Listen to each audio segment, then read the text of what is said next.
Na, sinusubuan ko na siya ng sagot.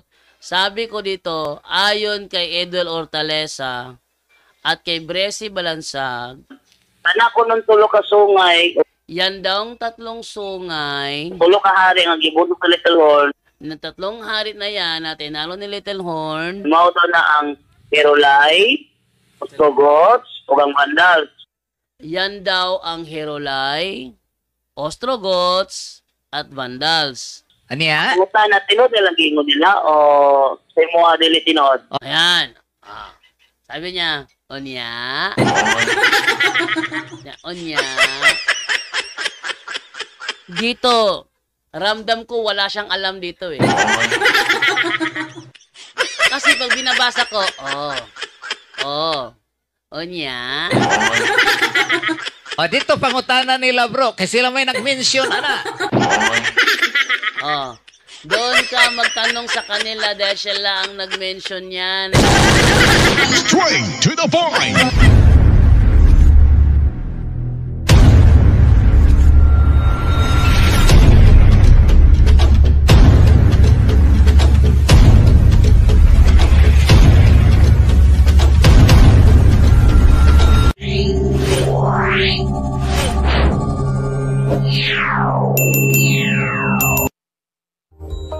Yun ang first step. First step, para sa second step, pag sinagot mo yun, ililipat niya sa'yo ang burden of proof. Ilipat niya sa'yo ang burden of proof. Ingat kayo sa mga ganyan technique. Bakit? Sa halip na sila ang maiipit ninyo sa kanilang kamalian, ang gagawin nila, babalik na rin nila upang ikaw ang iipitin nila, kaya ingat kayo sa mga ganyan technique. Ang technique na ginagawa rito ni Cesar Miano, naghahanap siya ng paraan para mailipat sa akin yung burden of proof. Na alam ko naman na technique nila yun, kaya hindi ako kumakagat, ayaw niya talagang mag-move on. Tuloy na, tuloy. Nagbasa ka, wala? Akong gibasa ang Daniel 7:24, sumaras sa 7:24, doon ay napulo ka sungay. Kunya ang tulo anong napulo ka sungay, itilde sa Little Horn. Ayan na. Ang tanong sa akin, nabasa mo na ba yan o hindi pa? Sinagot ko. Sabi ko sa kanya, nabasa ko na bro. Ang sabi dyan, may 10 sungay. At 3 sa mga sungay na yun, pinabagsak ni Little Horn. So, sabi niya, agree siya. ang pangutana karon Ang tanong ngayon, sa may imuhang pagsabot anang tulo ka sungay ang ipili sa Little Horn. ayan. Ang tanong ngayon, ano ang unawa mo sa 3 sungay na tinalo ni Little Horn? Tingnan nyo anong reaction ni Cesar Miano. Abi ni mo, bro, kabalo na ko sa imong kuan diha. Ang imong purpose na imong itandi ang akong tubagan sa mga debater kay imong sabungon ang among tinubagan. Sabi niya, alam ko na yung style mo, bro. Tatanungin mo ako niyan, ikukumpara mo sa ibang debater para kami pagsabungin. Teka. Teka muna, ha? Ang pagkakalam ko, yung turo ni Edwel Hortaleza, yun din ang turo sa mga seminar. Yung turo ni Bresi Balansag, yun din ang turo sa seminar. Ba't sasabihin si Sarmiano na kapag siya sumagot, baka pagsabungin ko? Straight to the point. Ibig sabihin ba, iba-iba yung kanilang kasagutan sa bagay na ito? Tingnan nyo. Madali lang pala ibagsak si si Cesar Miano eh. Hindi pala mahirap. Akala ko pala mahihirapan ako kay Cesar Miano. Dali lang pala pabagsakin, no? Nasa unang tanong pa nga lang ako, ha? Unang tanong pa nga lang yan. Lalo na sa ikalawang tanong, wala na siyang naisagot doon.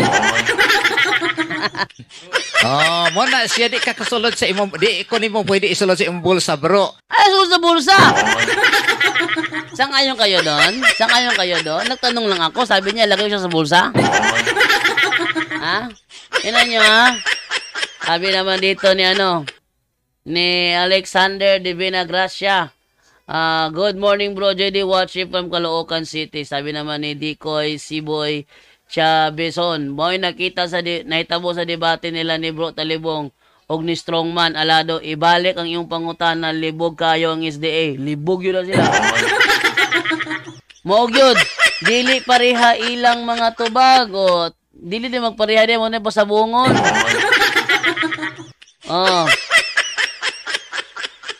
Sabi naman dito ni natin yung Junjun Alcordo. Ayaw intawon daginuta ang buta kay pangwarta ra na iya, ulaw ba ya? Straight to the point. Ulaw ba ya mang limos?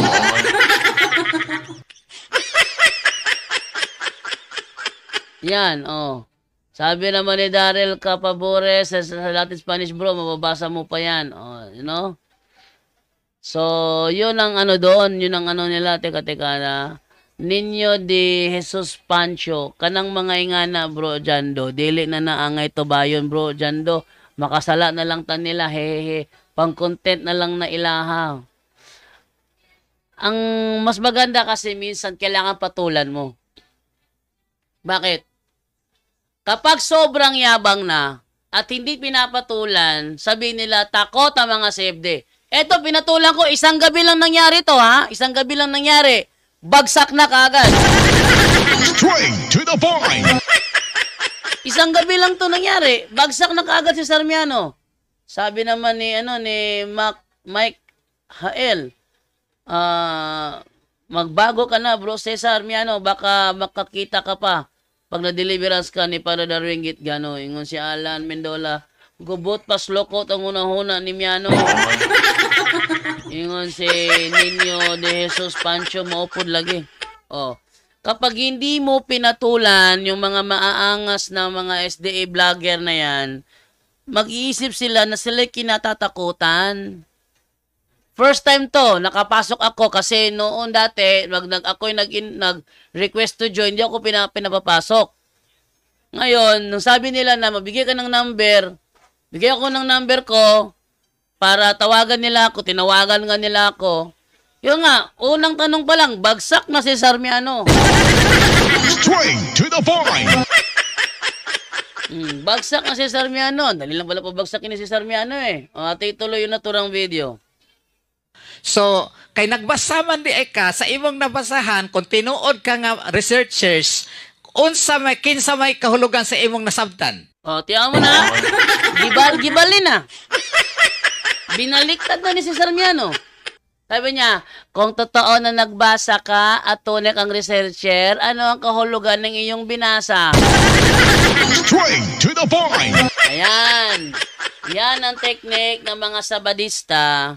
Yung burden of proof, para sila makaiwas doon, ililipat sa ulo mo. Ngayon, ayaw kong tanggapin yung paglipat niya. Galit na galit si Sarmiano. Be, kay ikaw may nag-mention, ikay nag-mention. Anong mingon man ka, bro, nga magsabong mo? Di pa sa butol, lain magtubal.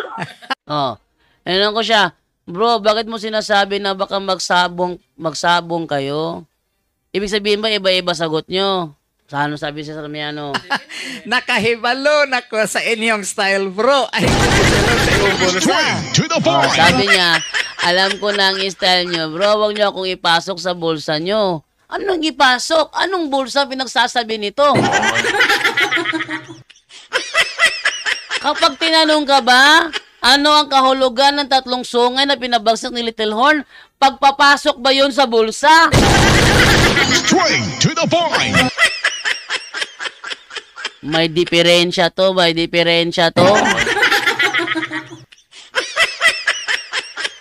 Tinatanong lang naman, hindi naman pang-iipit yung tanong ko. Hindi naman fallacy yung tanong, matino naman yung tanong. Ba't sabi niya, alam ko na yung style nyo, hindi mo ko mapasok sa bulsa mo. Yung sabi niyang yun, sagot ba yun sa tanong ko? Yan ha. Diyan nyo makikita, Cesar Miano! Straight to the point. Cesar Miano! Takot na takot kay Jando Alabado! Straight to the point. Madali lang palang talunin si Cesar Miano. Kala ko may hirapan ako rito. Kalain mo, para makaiwas, ang burden of proof nililipat sa ulo ko. Ano ka? Hello? Straight to the point. Sa tingin mo ba, hindi ako kabisado ang mga teknik ng mga sabadistang gaya mo? Straight to the point. Kabisado ko yung mga teknik ninyo. Tinuro nyo sa akin yan eh. Oh. Eto, mga kabuntos, etong pinakaiba ng Seventh-day Adventist sa Katoliko. Kapag Katoliko, tinatanong, kami sasagot, yung aming sagot nililimitahan nila. Pero kapag kami ang tanong sa kanila, yung kanilang sagot, hinahayaan namin silang sumagot. Yan nyo ha. Yung nagkaiba ng Seventh-day Adventist ha. Pag kaming Katoliko, nagtanong sa kanila, hinahayaan namin silang sumagot, Biblia man o referensya. Alam kasi namin na walang letra por letrang mababasa sa Biblia. Kaya ang follow-up, dahil walang letra por letra, meron ka bang Bible scholar na maipakitang sumusuporta sa paliwanag mo? Ngayon, kung walang Bible scholar, walang letra por letra, huwag mo kong paniwalain sa kasinungalingan mo. Straight to the point. Ha?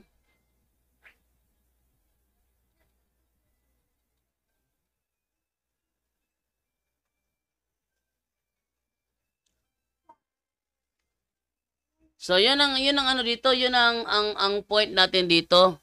Iwas ng iwas sila, iwas ng iwas. Cesar Miano, hindi talaga sumagot. Oh, nakahibalon ako sa inyong style. Bro, wala ko style, bro. Bro, wala ko style. Ang matana ko nimo. Ayaw gikog makakip, bro. Tinan mo, yan ang itsura ng isang sabadistang sinungaling kapag nasa defensive mode. Straight to the point. Kapag sila nasa defensive mode, gumagamit yan ng mga psychological war, psychological technique para makaiwas sa pagkakaipit. Ang nangyari, nauubos ang oras ko sa kakatanong, walang ni isa man ang sinasagot. Kung ingon ka karong magsabong mo, ano may magsabong mo, nagsupakay ba mo diha? Oh, sabi ko sa kanya, bakit mo sinasabi nagsasabong kayo? Ibig sabihin ba nagsasalungatan na kayo? Ayaw gikog isulod sa iyong bulsa, bro. Ay gikog bakake kay nakahiila ko ninyo. Kilala daw niya ako. Kung kilala mo ako sa Cesar Miano, alam mo, nakabag ako nagtanong logical yan at hindi ako nagtatanong ng pala si gaya mo. Ha? Kapag ako nagtanong, logical yan, at hindi yan fallacy question. Hindi gaya ninyo. Sa inyo, ang logical ginagawang fallacy. Kapag kayo, sabadista, ang nagtanong sa amin, puro fallacy question.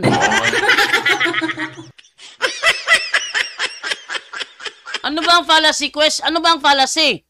Fallacy means misleading. Misleading argument, misleading question, misleading response. Kahit na anong misleading na argument, ang tawag dyan sa grammar, fallacy. Yung tanong ko, hindi naman misleading yon, pero naging fallacy.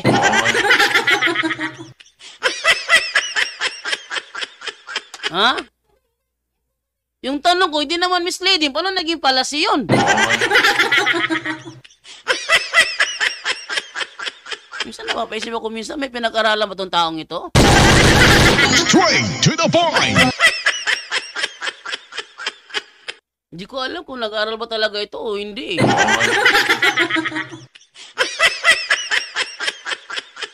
Palas eh. Anong klaseng palas eh?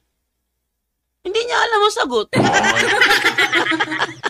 Wala Sige, nga. sige. Ano na lang ba niya, no? Sige. Hindi na lang, kay wala Sige. pag naglikay-likay ka, ano na lang. Wako. Matod pa ni Edwin Hortaleza, o matod po ni Bisi Balansag. Yan na. Sinusubuan ko na siya ng sagot. Tingnan nyo ha. Sinusubuan ko na si Cesar Miano ng sagot. Ginamit ko na para naman makita niya na na hindi ko siya nilalagay sa bulsa. Binibigyan ko siya ng clue. Ng clue para sagutin niya. Pakinggan nyo. Sabi ko dito, ayon kay Edwel Hortaleza at kay Bresi Balansag, Anak ko ng tulo ka sungay, yan daw ang tatlong sungay tulo ka hari ang gibuno sa Little Horn, na tatlong hari na yan na tinalo ni Little Horn. mauto na ang Herolay, Ostrogoths, o ang Vandals. Yan daw ang Herolay, Ostrogoths, at Vandals. Aniya? Muta na tinod nilang gingon nila o sa mga dili tinod. Ayan. Sabi niya, Onya. Onya. Dito, ramdam ko wala siyang alam dito eh. Kasi pag binabasa ko, Onya.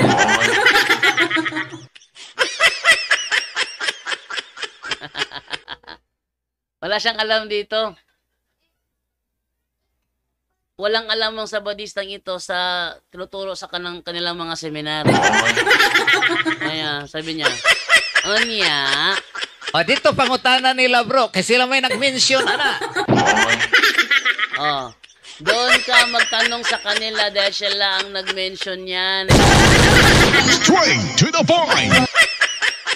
Ibig sabihin ba, sila lang ang tuturo ng katuruan ng SDA, si Miano hindi?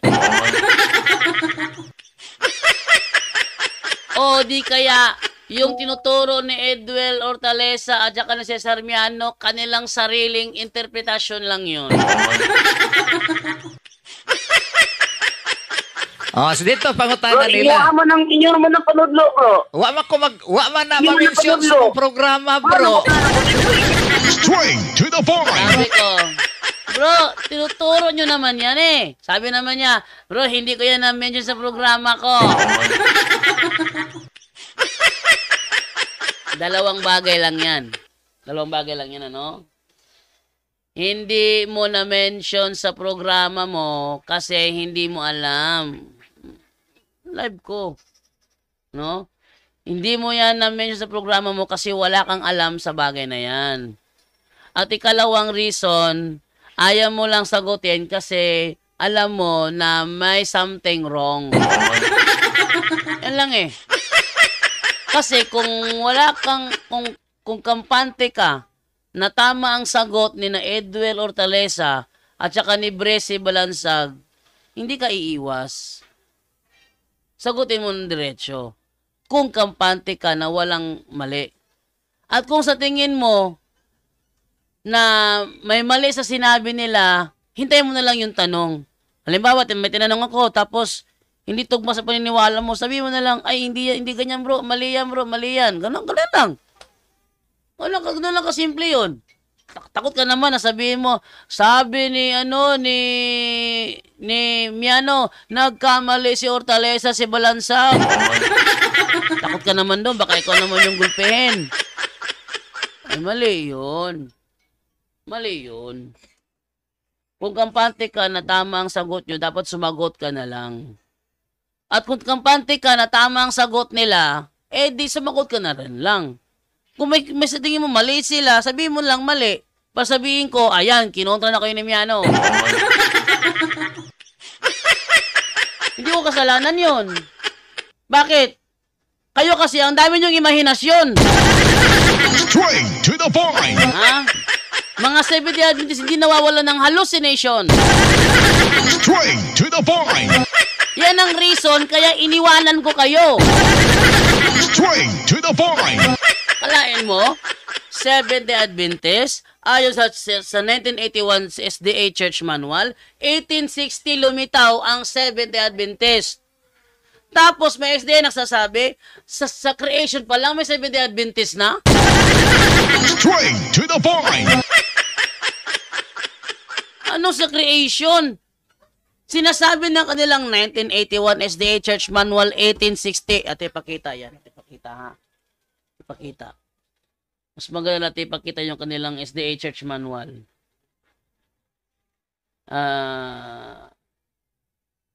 Church Manual. Wow. Ito.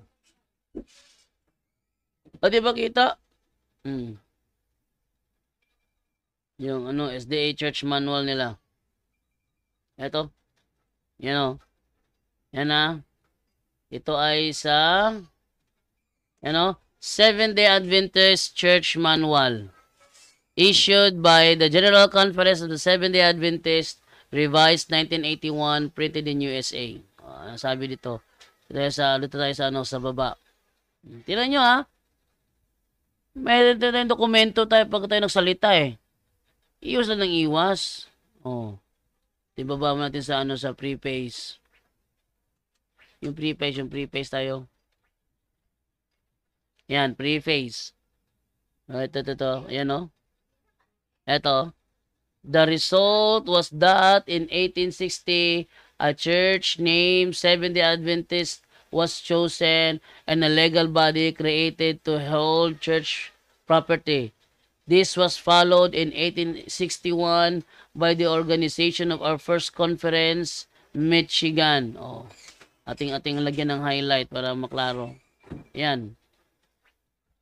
The result was that in 1860, a church named Seventh-day Adventist was chosen and a legal body created to hold church property.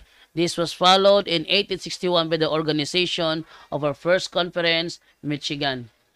So dito, binabakita rito na 1860 nagsimula ang Seventh-day Adventist. Hindi naman yan pwedeng itanggi ni Cesar Miano dahil si Johnson Amican ng pag-aralan natin ministry ang umaamin naman na before 1863, wala pang Seventh-day Adventist. Wala pa. Merong Adventist, yung Advent movement ni William Miller, pero wala pang Seventh-day Adventist. Yan ang sabi ni Johnson Amican ng pag-aralan natin ministry. So, bakit yung ibang SDA nag-hallucinate na sa creation pa lang may SDA na? Straight to the point. Meron ding ibang SDA nag-hallucinate din na sa Matthew 16:18 SDA na tinayo dyan. Straight to the point. Yan ang problema. No? At kapag tinanong ko sila, saan tayo iyahayog ka ng dipinsa sa kawagalingon? Straight to the point. Kumbaga, pag sila tinanong ko, kanya-kanya silang argumento makalusot sa kanilang kasinungalingan. Sabi ng isa, sabi mo, sa creation pa lang, may SDA na. Bakit sabi sa libo 1860 pa lumabas? Sabi naman niya, hindi, ganito yan. Yung doktrina ng SDA, tinatag yun ni Cristo sa creation pa lang. Ano? Doktrina ng SDA, tinatag ni Cristo sa creation pa lang. Saan nabasa yun?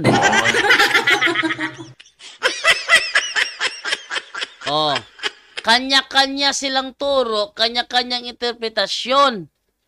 Eto naman si Sarmiano, takot siya na baka pag sumagot siya, kakontra kina Hortaleza at Brese Balansag.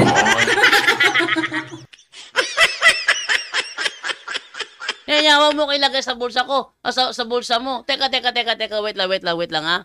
Ang tanong ba na yon, matino o hindi matino? Matino yun eh. Tuloy natin ang video. Yung anak ko naman sa Adventist. Pili mo na ilang galing mong panodlo. Okay, bro. Ayaw yung kong isulot sa imong bulsa sa wala na ko giluwatan palasi na. Ikaw ka, balubik ikaw kung sa'yo palasi. Yan. Tinanong niya ako na palasi yan.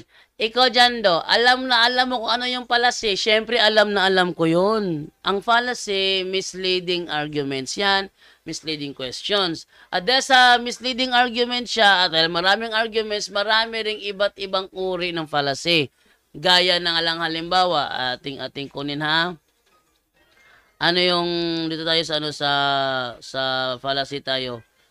Ano yung mga uri ng fallacy at ipakita. No, ating alamin. Different types of fallacy. Okay. Meron lang kalagay dito, fallacy of composition. Ayan. Involves assuming that parts of or members of a whole will have the same properties as the whole. Fallacy of composition. Next, non sequitur fallacy. Definite fallacy, equivocation fallacy, false dilemma fallacy, false equivalence fallacy, cherry-picking fallacy, invisible ignorance fallacy, argument from incredulity fallacy, ad hominem fallacy, strawman fallacy, fallacy of presumption, appeal to authority fallacy, appeal to emotion fallacy. Ano yung appeal to emotion? Paawa-awa effect. Yun, appeal of emotion yun. Tapos, ano ba dito? Circular reasoning fallacy. Yung ipaikot-ikot ba? Yung ginagawa dito ni Cesar Miano, ito ay circular reasoning fallacy. Ano ba tinan nyo ha? Also known as begging the question. This fallacy occurs when the conclusion of the argument is assumed in one of the premises, essentially restating the conclusion rather than providing evidence for it. Sabihin, binabalik-balik ang conclusion without providing evidence for it. Ang style ni Cesar Miano, binabalik-balik niya, wala naman siyang ebidensya. Nabasa mo na ba yan? Ganon. Binabalik-balik niya. Meron pa, appeal to ignorance fallacy, hasty generalization fallacy, red herring fallacy. Ano yung red herring fallacy? This fallacy involves diverting attention away from the main issue by introducing an irrelevant topic or argument. Ito naman ang ginawa ni Cesar Miano. Tinanong ko siya, ano ang pakahulugan mo sa tatlong sungay na pinabagsak ni Little Horn? Sagot niya, nabasa mo na ba yan? Kung nabasa mo na yan, ano ang naunawaan mo sa binasa mo? Ang tawag doon, red herring fallacy. Diverting attention away from the main issue by introducing an irrelevant topic or argument. Kaya mga SDA, puro yan sila mga fallacy. Ha? Meron pa, false cause fallacy. Meron pa, false analogy fallacy. Ano yung false analogy? Parang yung ginawa ni Jojo Montecalvo, false analogy fallacy yun. Nagbasa lang siya ang mga eskriba, nagsusuot na mahabang damit, umupunta sa palengke. Tapos si Padre Darwin, nagsuot ng sutana, sabihin naman niya, ayan, nakasuot ng mahabang damit. Yan, tinutukoy ng talata. Ang tawag doon, false analogy fallacy. Bakit? Ano ang false analogy fallacy? The false analogy fallacy is the assumption that two things share multiple similarities simply because they have one thing in common. The expression about comparing apples to oranges alludes to this fallacy. Yun. So, yun ang ano doon, yung apple fruit, yung orange fruit. Therefore, yung apple at yung fruit, isang fruit lang yun. Yan ang example ng false analogy. O, yun. Kaya si Cesar Miano, hindi niya namamalayan yung mga pinagdadaldal niya, puro na fallacy yun. Tapos binabaliktad, ako pa binalilito niya dito na merong fallacy. Ano ba naman to? O ngayon, tinanong ko siya. Yung unang tanong ko, di sinagot. Ikalawang tanong ko naman. Ang kalawang tanong ko, sabi mo, ako ay gumawa ng fallacy. Anong uri ng fallacy ang nagawa ko? Pakinggan ninyo kung sasagutin ba yan ni Cesar Miano. Ana ha? Sige bro, Nakabalo ka kung sa fallacy. Kung sa mang matanga sa fallacy ang akong gihimo. Yan. Anong uri ng fallacy ang ginawa ko? Kasi ako inakusahan niya na nagfa-fallacy. Ha? Ako'y inaakusahan ni Cesar Miano nagfa-fallacy. Okay. Then, granting, without admitting, anong uri ng fallacy ang ginawa ko? Pakinggan nyo kung sasagot ba si Cesar Miano. O sa matanga sa fallacy, kanang inyong ginahisgutan nga argumentum, ang ignoransyam, ngano man, ngano nga ingon ko nga diha ka nakalapas, tungod kay, kung di pa ka nakalapas dito, kamang utanas nagmensyon. Tingnan nyo Tingnan ko siya. Anong uri ng fallacy? Argumentum ignorantia ba yun? Ano yung fallacy na argumentum ignorantiam? Sabi niya, dapat doon ka nagtanong sa nagsalita. Ganon ba? Ano nga uri ng fallacy yun? Kasi pag fallacy kasi misleading argument. Ano yun?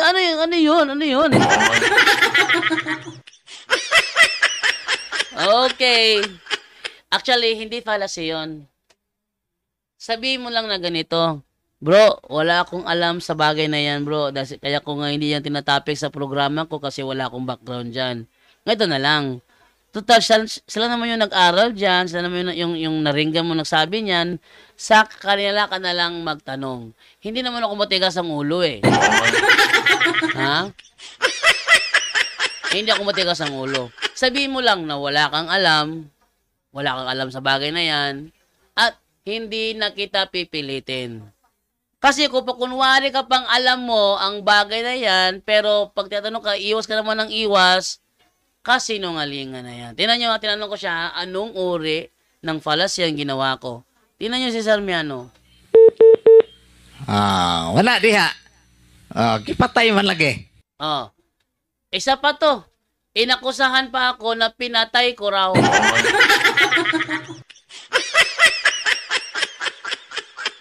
Anong pinatay? Dinrap call nila.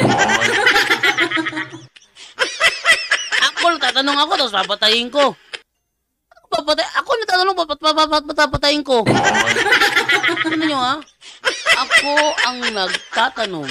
Tapos ako ang inaakusahang pinatay ko. Napaka-irrelevant naman. Bakit ko papatayin? Nagtatanong ako. Ang possible na magpapatay ng call yung naiipit. Yung naiipit ang posibleng pumapatay ng call. Yun. Pero yung nagtatanong, imposibleng magpatay ng call yun. Maliban na lang kung na-drop call na o natapos na ang limit time for call. Ako sama mo ko pinatay mo na naman.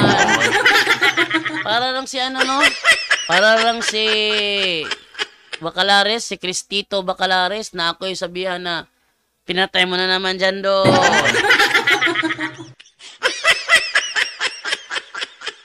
Si Kenneth Bustamante, nakaplan yun. Sabihin, pag nagtawag yun na 24 hours, hindi na puputol yung kanyang call. Sabihin mo naman niya, si Bustamante pinatay daw yung call. Ito yan. Ang naiipit, ang may possibility na magputol ng call. Pero nagtatanong, di lang puputol ng call kahit kailan. No? Maliban na lang siguro kung nabagot na yung yung nagtatanong kasi yung tanong yung kanyang tanong di sila sagot ng ano ng tatawagan. Tuloy. Pero sa'yo na kay natubagon oy kananaang gisgotan sa Daniel Kapitulo 7. Oh, sabi niya, perteng sa'yo na kayo na tubagon, ba't hindi mo ginawa?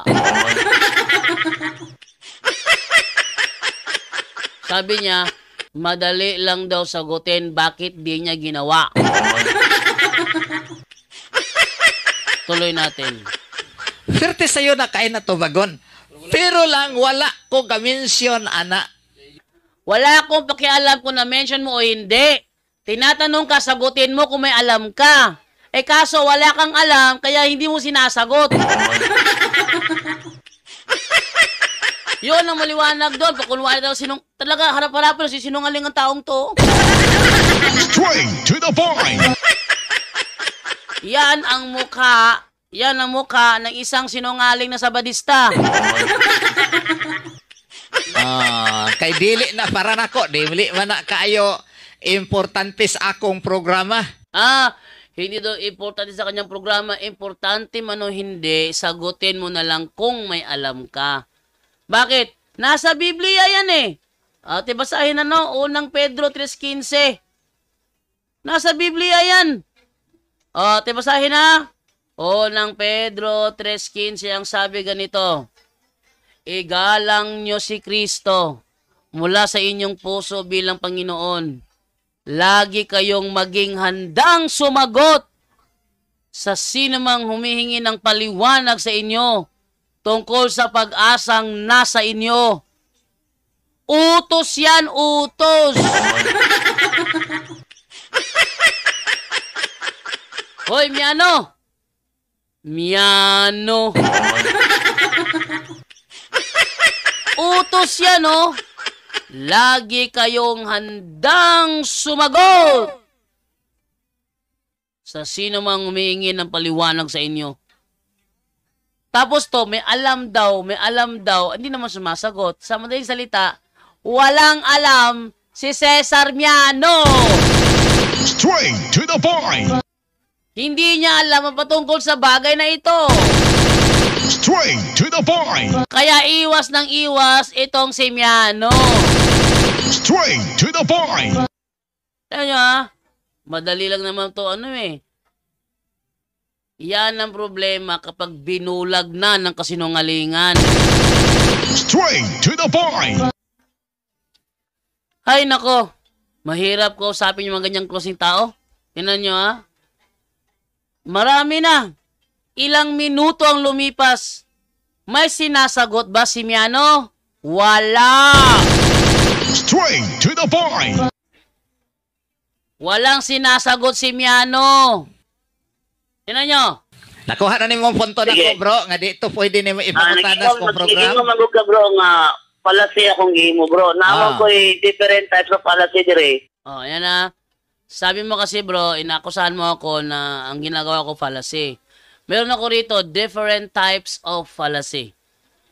Meron ako rito kasi tayo nagre-research Hindi ko gawa-gawa yan. Talagang mayroong ganyan. Different types of fallacy. Anong sagot ni Cesar Miano? Sige lang. Pwede mo hingala kung sa nga fallacy akong game mo. Ayan. Meron ako dito, bro. Meron ako dito different types of fallacy. Pwede mo bang pangalanan kung anong fallacy nagawa ko? Sabi naman ni Miano. Sige lang. Kung na kay different of fallacy. Masa different of fallacy? Taka, istorya Masa different of fallacy? Sabi niya, okay lang yan. Kahit na meron ka pang different of fallacy. Straight to the point. Anong different of fallacy?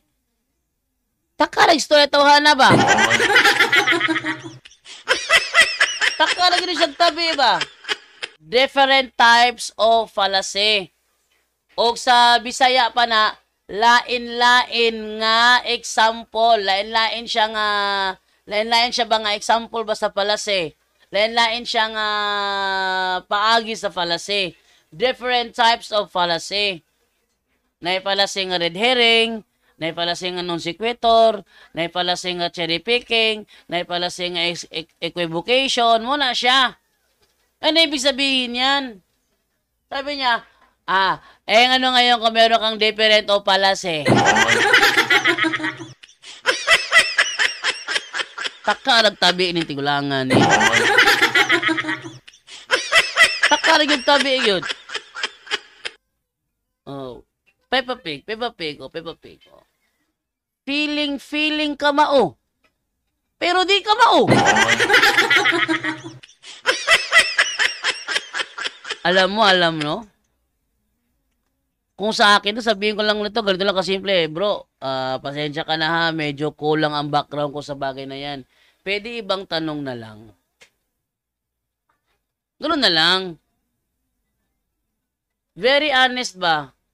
Ako, ginagawa ko yan. Ang problema lang, ang kanilang content, si Jando Aminado na wala siyang alam sa bagay na ito.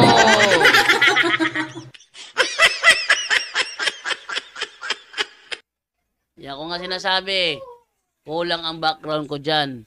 Di naman ako magsisinungaling. Napakunwari may alam, wala naman. Ito, pakunwaring may alam, pero hindi sumasagot, hindi makasagot. Sa madaling salita, walang alam. Straight to the point. Nandyan ba si Miano sa live ngayon? Tumawag ka nga, may number dito sa screen ko. Tawag, kung dyan ka nanonood. O, tuloy. Basta kay ang ikaw na kay imong different of fallacy, o niya, kay naaman po may different, ayaw pagbuot sa among kuwan. Kana na ang different of nga among gigamit. Ala na. Nauubos ang oras ko.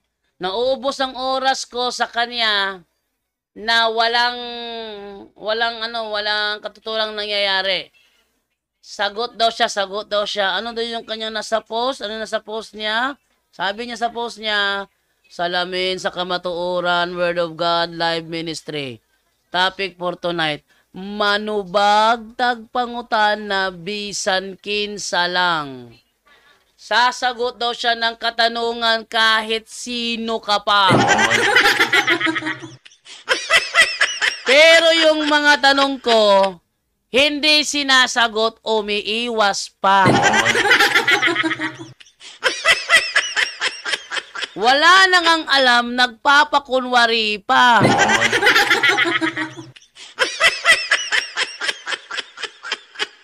Yan ang diferensya, no? So, wala tayong magagawa dyan dahil ganyan talaga siya mag-isip. Wala talaga, wala. O sa Bisaya pa na pol-pol. Wala tayong makuha na. Sabi naman dito ni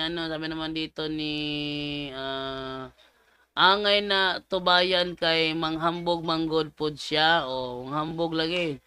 Singon si Kaiser Yogop, good morning bro JD, perting lukapa niya.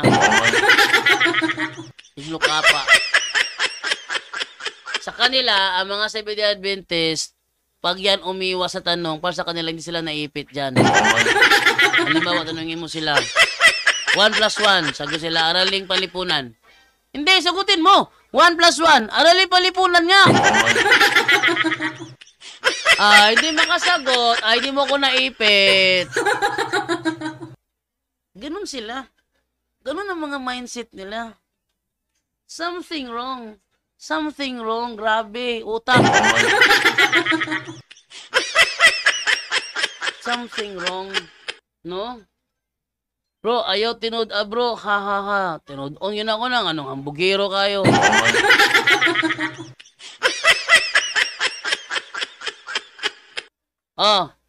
Doon sa, sa post ko, may kumagat na ba sa Badista doon? Nasa mga panawagan ko sa mga SDA vlogger? Nasa tingin nyo, lagi titirang Katoliko? Tumawag kayo sa live ko.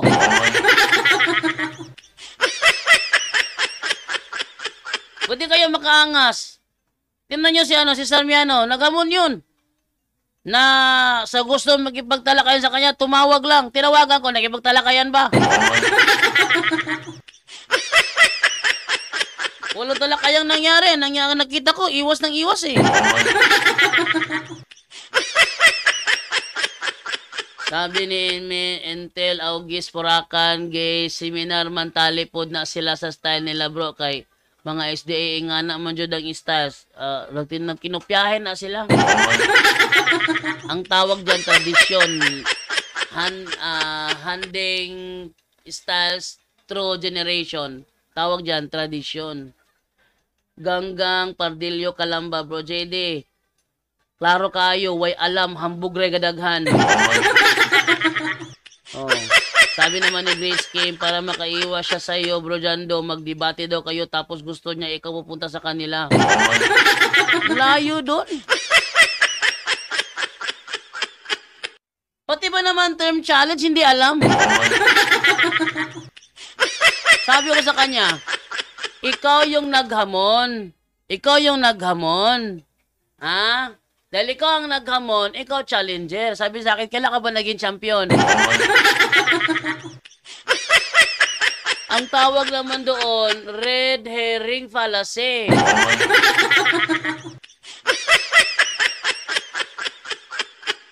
Ha? Yan siya, iba yung challenger, iba yung challenge. Ano ba ang tawag sa taong nagcha-challenge kung hindi challenger? Hindi pa rin sinagot ni Miano yan. Yan ang aking ikatlong tanong sa kanya. Yan ang aking ikatlong tanong sa kanya. Ano ba ang English ng naghahamon? Ano ang English ng naghahamon? Hindi sumagot si Miano. Tatlong tanong ko ng gabing yon, ni isa walang sinagot si Miano.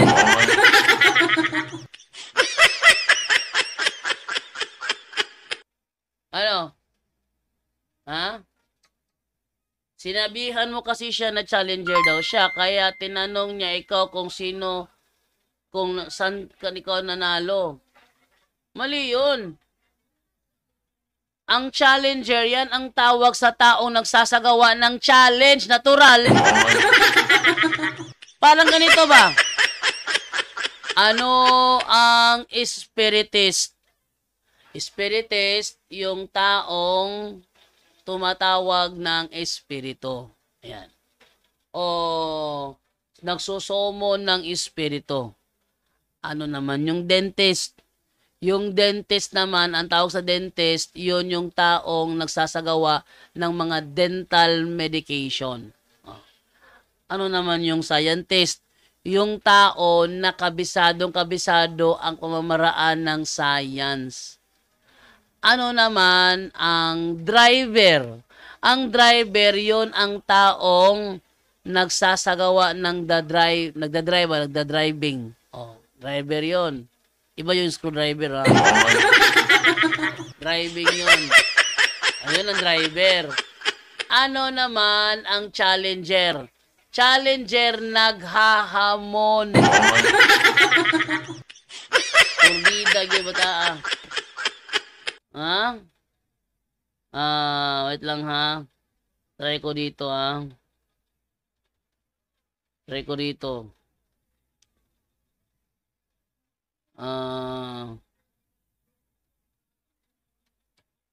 Cesar Miano ang naghahamon.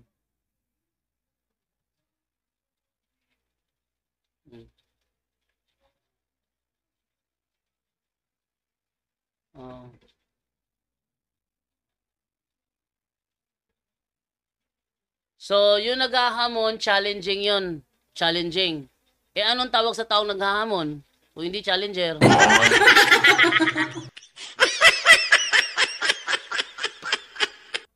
Tanungin natin sa ChatGPT.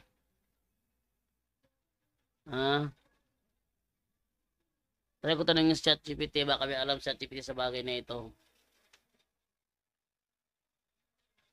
Kung ang naghahamon ay challenging sa English,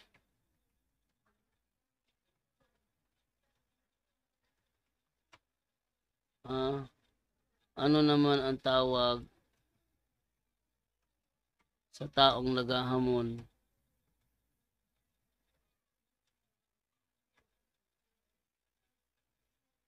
Tignan nyo, ha? Oh, pakita ko sa inyo. Sagot ito ni ChatGPT, ha? Buti pa sa ChatGPT, may alam pa sa bagay na ito, eh. Okay. Lipat ko muna dito sa kabila, ChatGPT. Okay. Yan. Tingnan nyo. Yan, o. Tinanong ko si ChatGPT. Sanong ko sa kanya, kung ang naghahamon ay challenging sa English, ano naman ang tawag sa taong naghahamon? Ang sagot ng ChatGPT, ang tawag sa taong naghahamon ay challenger sa English. Sa Filipino naman, maaari itong tawaging naghahamon o kalaban, depende sa konteksto. Ano daw sa English yon yung naghahamon? Challenger. Pati ba naman ito, hindi alam ni Cesar Miano? Straight to the point. Saan ba nag-aral ng elementary yan? Straight to the point. Saan ba nag-aral ng high school yan? Straight to the point. Nakapag-college ba yan? Straight to the point. Ultimo challenger, hindi alam kung ano sa English ang challenger. Ay mali. Hindi alam kung ano sa English ang tawag sa taong naghahamon. Tinanong ko siya, ano sa English ang tawag sa taong naghahamon? Tawa lang ng tawa si Miano. Kawawa. Tatlong tanong ko. Unang tanong, ano ang kahulugan ng tatlong sungay na pinabagsak ni Little Horn? Sagot niya, nababasa ka ba? Kung nababasa ka, ano pa kahulugan mo doon? Binabaliktad. Pangalawang tanong, anong uri ng palasyang ginawa ko? Sabi naman niya, kung meron kang different types of palase, meron din na aming sariling different types of palase. Ikatlong tanong, eto na, ano sa English ang tawag sa taong naghahamon? Bakit? Champion ka ba?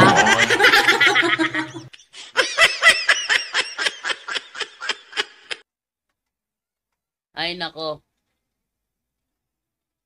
Diyan yung makikita kung anong klaseng kausap si Cesar Miano. No? Bro, adyo pala luuya na kaayo, oy. May nang latan tanang tuhanan na kay feeling kayo maayo. Feeling ka mao. Pero taslakan. Okay, so dito na lang, alas 11:29 na. Mahigit na 1 oras yung ating nagawang episode. Okay na ito para sa mamayang hapon. Napapanood ito sa YouTube channel ng Punto por Punto. Alas 5 ko ito ilalabas. Alas 6 pala kasi ang next episode is 4, so alas 6 ko ilalabas ito.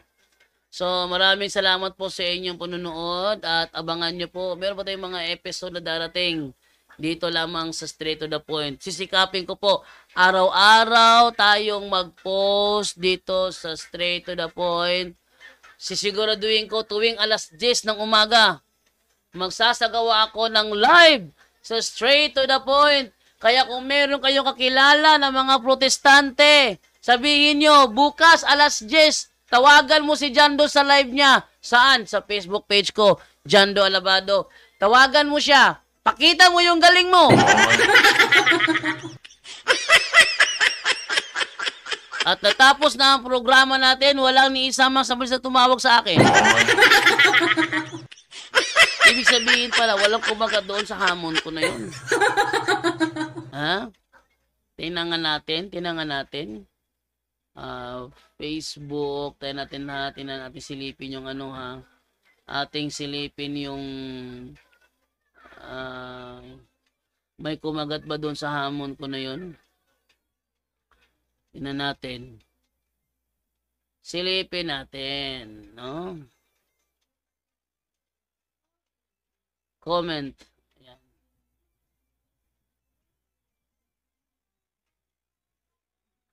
Okay, may kumagat dito. So, itong si ano pa nga ito? Si Magwayen. Okay, tawag ko mo jud na akong gusto kung sa oras imong live mangutan ako. Okay? Magwayen. At tawagan ate ko takin si Magwayen. Ay nako, may kumagat rin sa wakas. Tapusin ko na sana kaso may kumagat eh. Kaso may kumagat eh. Bibigyan natin to.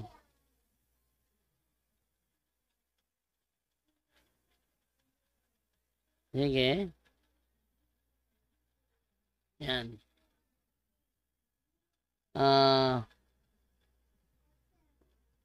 Muna na akong gusto. Mangutan ako. What time ka bakante ron? What time ka bakante para mangutana? Para mangutana. Oh. Nagkaroon ako kay Magwayen. So, tingnan natin na anong reply dito. Tawag ha, basi kotobra ka sa comment po. Tawag yun. Eh, kapoy kayo ng comment ra kutob. Tawag yun. No? Total, kuan man. Ano to? Hindi ko naman siya sasabayan eh. Tahimik lang ako rito. Habang sasalita siya. Pag salita ako, wag lang siya sa mobile. Hindi lang naman yung ganun, no? Di ba? Wag lang sabayan. Si Seno pa'y naglikaw nako. Unya, wala ko'y biyahe kay Permi ko musulod. Okay. So, lagi siyang nasa programa ni RJ Seno. Welcome ka rito, bro. Kinsa giingon naglikay si Seno nimo. Ikaw rapod, botange. Wala na ilhan na kanaan. Pareho rapod kas mga bukot-bukot. Nga nanawag sa punto nga wala may mong discussion kay gawa sa di mo tubag pangutan on dili pa jud maminaw. Uy. Hindi ko to. Ako ba to tanungin pala? Ako ano to? Lalaban to. Pakinggan natin yung hamon ko ha. Ito yung hamon ko. Si screen. Mga 70 Adventist na mahilig mag-vlog, mag-post sa Facebook, pwede ba tawagan ko ninyo? Aron na apod tay content pod nga naglami ta ba? Nagtigi ta ba? No? Ang topic ato ring isgutan na makasulod na mo. Okay? Ang topic atong sabutan, dili pwede ka mo rin magbuot, pwede nga ako rin magbuot. Na lang sabutan nato ang topic nga atong pagaisgutan. Sulod lang mo ha. Nawagan ko sa inyo ha, mga 70 Adventist. Kung mag-live ko, tawagi ko gamit ning nambira, cellphone ninyo. Okay? Daghang salamat. Mayong adlaw kaninyong tanan, no? Mga nagtanawan ni nga video. Niya ko'y mutawag nito ni siya og murag mahulog panawagan. Sa mga sabadista nga kusog mga taki sa among doktrina, labaw na. Sa pinaagi sa inyong mga post sa Facebook, pwede ba nga og mag-live ko, tawagan ko ninyo aning number nga nasa screen? Mga 70 Adventist na mahilig mag-vlog, mag-post sa Facebook, pwede ba tawagan ko ninyo? Yan o. So, ako ay natawagan lang nila ako. No, tinan yung mga comment dito. Og musulod po unta, ana nga live ka na puluntang isda sa bato ba? Kay di kay isda nga butiti pag tawon di ka pang nagamit. Okay. Sabi naman ito ni tinan natin ha. Magaling lang manuligsa at mag-post sa social media. Mga yan, pero pag debate bahag buntot naman. Takot mga yan, yung isday kulto yan. Wala pang isa lang yung kumagat. Si Magwayen. No, si Magwayen lang yung kumagat. So, ating abangan ko talaga bang si Magwayen, papasok ko si Magwayen, no? Abangan natin kung pasok pa talaga si Magwayen sa ating live, baka siguro mamayang gabi or next time kasi meron tayong episode sa araw na ito, kana next time naman yung ating episode. Araw-arawin ko itong ating straight to the point na live tuwing alas 10 ng umaga. sisikapin ko ha, tuwing alas 10 ng umaga, mayroon tayong straight to the point topic. Yan ang abangan ninyo. At araw-arawin natin yan. Sana may pumasok na hanggang kahit pa hanggang matapos ang programa, okay lang sa akin yun. Hindi kayo sa iba na, sige bro, hanggang matapos. Hindi yung wala nang argumento, ulit-ulit na lang. Hindi ganun. Dapat hanggang matapos iba-iba yung pinag-uusapan. Walang paulit-ulit doon. Okay? So, ngalito na lamang po tayo mga kaibigan natin. Basa-basa mo na ako, comment saglit lang ha. His message known is our responsibility. So here we are to pledge our lives to the Lord of eternity.